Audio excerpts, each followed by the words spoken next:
नमस्कार साथियों, प्रस्तुत है हिंदी साहित्यकार मुंशी प्रेमचंद जी द्वारा 1931 में रचित प्रसिद्ध उपन्यास गबन का 12वां भाग। दूसरे दिन सवेरे ही रमा ने रमेश बाबू के घर का रास्ता लिया। उनके यहाँ भी जन्माष्टमी में झांकी होती थी। उन्हें स्वयं तो इससे कोई अनुराग न था, पर उनकी स्त्री उत्सव मनाती थी तो उसी की याद में अब तक यह उत्सव मनाते थे।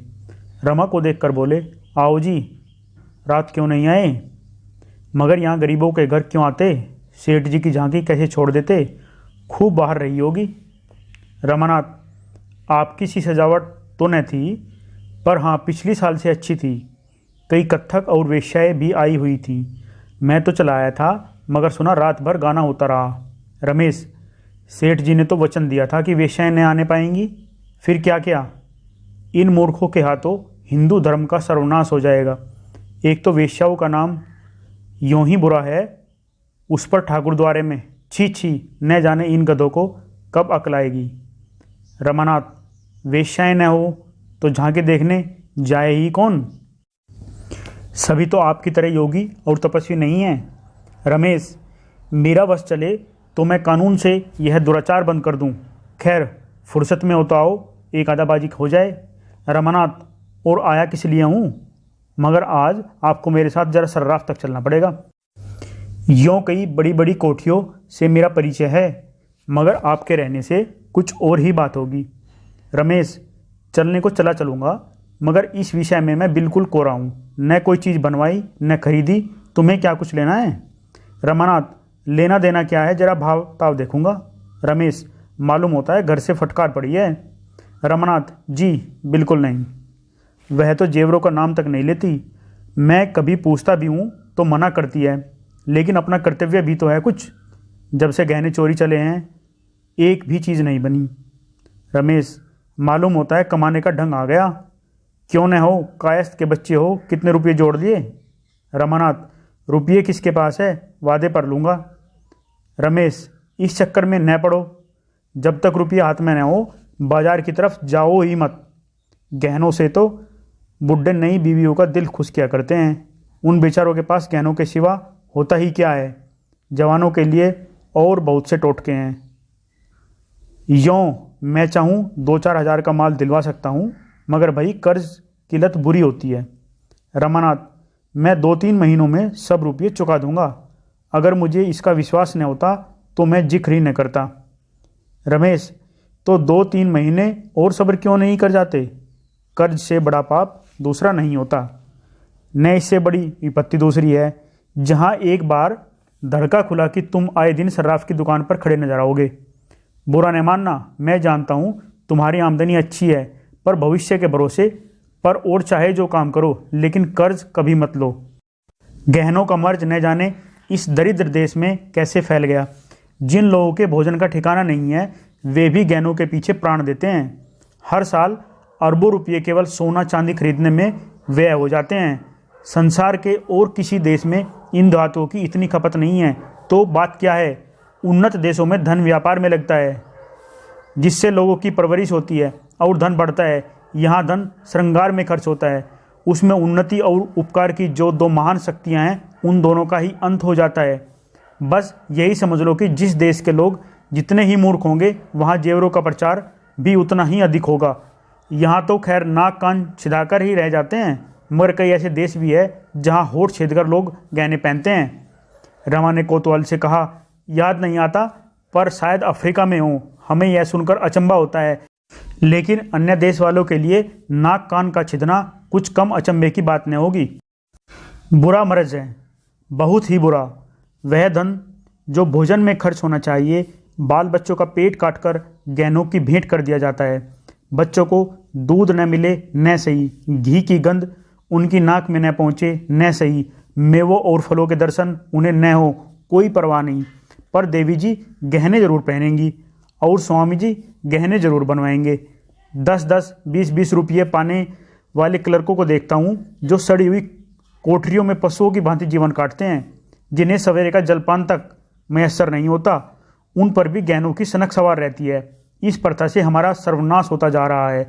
मैं तो कहता हूँ यह गुलामी पराधीनता से कहीं बढ़कर है। इसके कारण हमारा कितना आत्मिक, नैतिक, दैहिक, आर्थिक और धार्मिक पतन हो रहा है, इसका अनुमान ब्रह्मा भी नहीं कर सकते।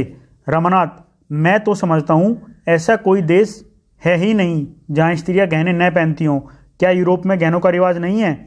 रमेश, तो तुम्हारा देश यूरोप तो नहीं है, वहाँ के लोग धनी हैं, वह धन लुटाएं, उन्हें शोभा देता है। हम दरिद्र हैं, हमारी कमाई का एक पैसा भी फजूल न खर्च होना चाहिए। रमेश बाबू, इस वाद विवाद में शतरंज भूल गए। छुट्टी का दिन था, 2-4 मिलने वाले और आ गए। रमानाथ चुपके से खिसकाया। इस बहस में एक बात ऐसी थी जो उसके दिल में बैठ गई। उधार गहने लेने का विचार उसके मन से निकल गया। कहीं वह जल्दी रुपया न चुका सका तो कितनी बड़ी बदनामी होगी। सर्राफ तक गया अवश्य, पर किसी दुकान में जाने का साहस न हुआ। उसने निश्चय किया, अभी 3-4 महीने तक गहनों का नाम न लूँगा। वह घर पहुँचा तो 9 बज गए थे। दयानाथ ने उसे देखा तो पूछा, आज सवेरे सवेरे कहाँ चले गए थे? रमानाथ, जरा बड़े बाबू से मिलने गया था। दयानाथ, घंटे या आधा घंटे के लिए पुस्तकालय क्यों नहीं चले जाया करते? गपशप में दिन गंवा देते हो। अभी तुम्हारी पढ़ने लिखने की उम्र है, इम्तान ने सही अपनी योग्यता तो बढ़ा सकते हो। एक सीधा सा खत लिखना पड़ जाता है तो बंगले झांकने लगते हो। असली शिक्षा स्कूल छोड़ने के बाद शुरू होती है और वही हमारे जीवन में भी काम आती है। मैंने तुम्हारे विषय में कुछ ऐसी बातें सुनी हैं जिनसे मुझे बहुत खेद हुआ और तुम्हें समझा देना मैं अपना धर्म समझता हूँ। मैं यह हरगिज नहीं चाहता कि मेरे घर में हराम की एक भी कौड़ी आए। मुझे नौकरी करते 30 साल हो गए। चाहता तो अब तक हजारों रुपये जमा कर लेता, लेकिन मैं कसम खाता हूँ कि कभी एक पैसा भी हराम का नहीं लूँगा। तुम में यह आदत कहाँ से आ गई, यह मेरी समझ में नहीं आता। रमा ने बनावटी क्रोध दिखाकर कहा, किसने आपसे कहा है? जरा उसका नाम तो बताएं, मूछें उखाड़ लूँ उसकी। दयानाथ, किसी ने भी कहा हो, इससे तुम्हें कोई मतलब नहीं है। तुम उसकी मूछें उखाड़ लोगे इसलिए बताऊंगा ही नहीं, लेकिन बात सच है या झूठ, मैं इतना ही पूछना चाहता हूँ। रमानाथ, बिल्कुल झूठ। दयानाथ, बिल्कुल झूठ? रमानाथ, जी हाँ, बिल्कुल झूठ। दयानाथ, तुम दस्तूरी नहीं लेते? रमानाथ, दस्तूरी रिश्वत नहीं है, सभी लेते हैं और खुल्लम खुल्ला लेते हैं। लोग बिना मांगे आप ही आप देते हैं, मैं किसी से मांगने नहीं जाता। दयानाथ, सभी खुल्लम खुल्ला लेते हैं और लोग बिना मांगे देते हैं, इससे तो रिश्वत की बुराई कम नहीं हो जाती। रमानाथ, दस्तूरी को बंद कर देना मेरे बस की बात नहीं है। मैं खुद न लूँ, लेकिन चपरासी और मुर्रिर का हाथ तो नहीं पकड़ सकता। 8-8, 9-9 पाने वाले नौकर अगर न ले तो उनका काम ही नहीं चल सकता। मैं खुद न लूँ पर उन्हें नहीं रोक सकता। दयानाथ ने उदासीन भाव से कहा, मैंने समझा दिया, मानने का अख्तियार तुम्हें है। यह कहते हुए दयानाथ दफ्तर चले गए।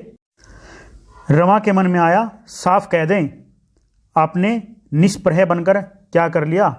जो मुझे दोष दे रहे हैं, हमेशा पैसे पैसे को मोहताज रहे, लड़कों को पढ़ा तक न सके, जूते कपड़े तक न पहना सके, यह डींग मारना तब शोभा देता जबकि नीयत भी साफ रहती और जीवन भी सुख से कटता। रमा घर में गया तो माता ने पूछा, आज कहाँ चले गए बेटा? तुम्हारे बाबूजी इसी पर बिगड़ रहे थे। रमानाथ, इस पर तो नहीं बिगड़ रहे थे, हाँ उपदेश दे रहे थे कि दस्तूरी मत लिया कर, इससे आत्मा दुर्बल होती है और बदनामी होती है। जागेश्वरी, तुमने कहा नहीं, आपने बड़ी ईमानदारी की तो कौन से झंडे गाड़ दिए, सारी जिंदगी पेट पालते रहे। रमानाथ, कहना तो चाहता था पर चिढ़ जाते, जैसे आप कोड़ी कोड़ी को मोहताज रहे वैसे मुझे भी बनाना चाहते हैं। आपको लेने का शऊर तो है नहीं। जब देखा कि यहाँ दाल नहीं गलती तो भगत बन गए। यहाँ ऐसे घोंगा बसंत नहीं है, बनियों से रुपये ऐंठने के लिए अकल चाहिए, दिल लगे नहीं। जहाँ किसी ने भगतपन किया और मैं समझ गया बुद्धू हैं, लेने की तमीज़ नहीं। क्या करे बेचारा, किसी तरह आंसू तो पहुँचे। जागेश्वरी, बस बस यही बात है बेटा, जिसे लेना आएगा वह ज़रूर लेगा।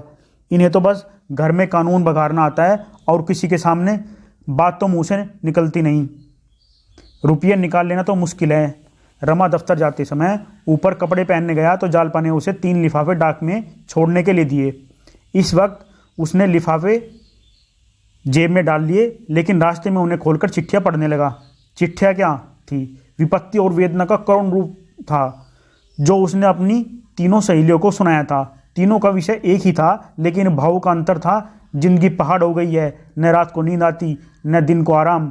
पतिदेव को प्रसन्न करने के लिए कभी कभी हंस बोल लेती हूँ, पर दिल हमेशा रोया रहता है।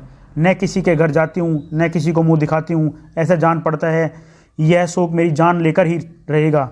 मुझे वादे तो रोज़ किए जाते हैं, रुपये जमा हो रहे हैं, सुनार ठीक किया जा रहा है, डिज़ाइन तय किया जा रहा है, पर यह सब धोखा है और कुछ नहीं।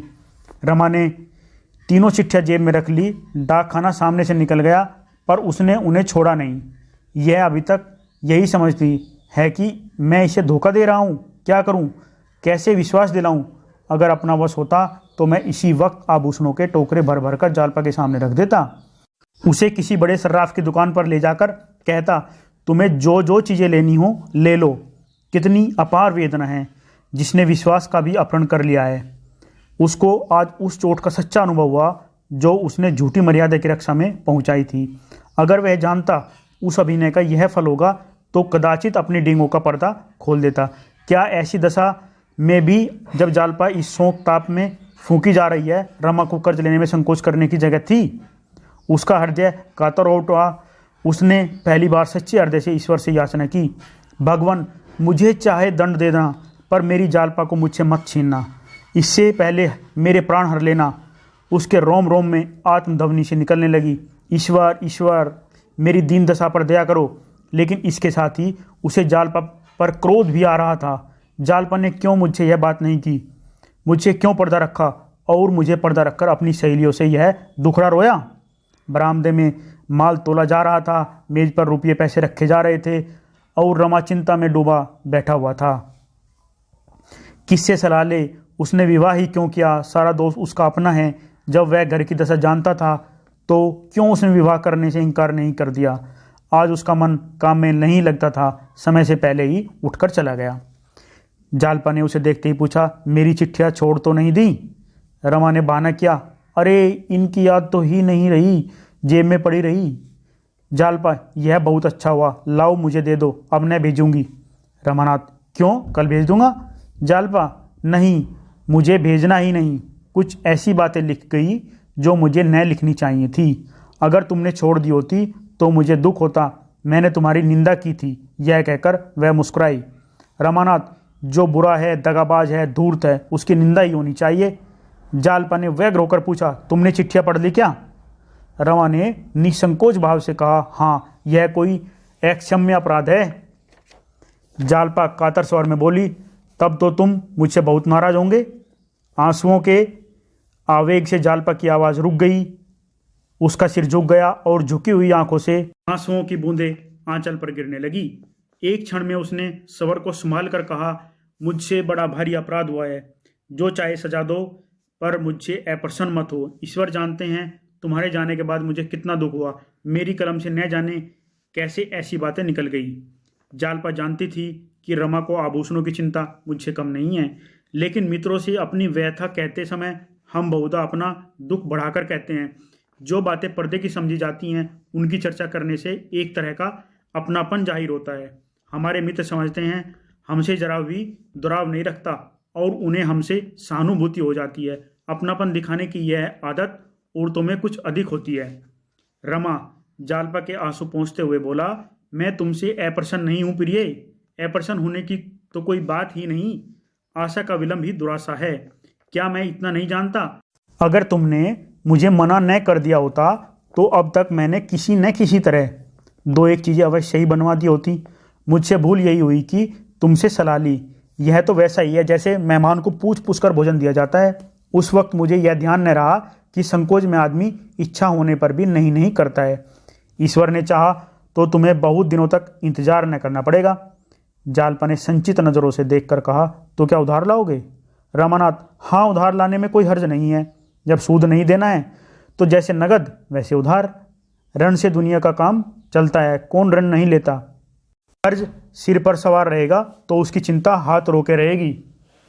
जालपा, मैं तुम्हें चिंता में नहीं डालना चाहती। अब मैं भूल कर भी गहनों का नाम न लूँगी। रमानाथ, नाम तो तुमने कभी लिया ही नहीं, लेकिन तुम्हारे नाम न लेने से मेरे कर्तव्य का अंत तो नहीं हो जाता। तुम कर्ज से व्यर्थ इतना डरती हो। रुपये जमा होने के इंतजार में बैठा रहूँगा तो शायद कभी न जमा होंगे। इसी तरह लेते देते साल में 3-4 चीज़ें बन जाएंगी। जालपा, मगर पहले कोई छोटी सी चीज़ लाना। रमानाथ, हाँ ऐसा ही तो करूँगा। रमा बाजार चला गया तो खूब अंधेरा हो गया था। दिन रहते जाता तो संभव था मित्रों में से किसी की निगाह उस पर पड़ जाती, मुंशी दयानाथ ही देख लेते। वह इस मामले को गुप्त ही रखना चाहता था। 12वां भाग यहीं पर समाप्त होता है। जय हिंद। प्लीज़ चैनल को लाइक शेयर एंड सब्सक्राइब जरूर करें। धन्यवाद।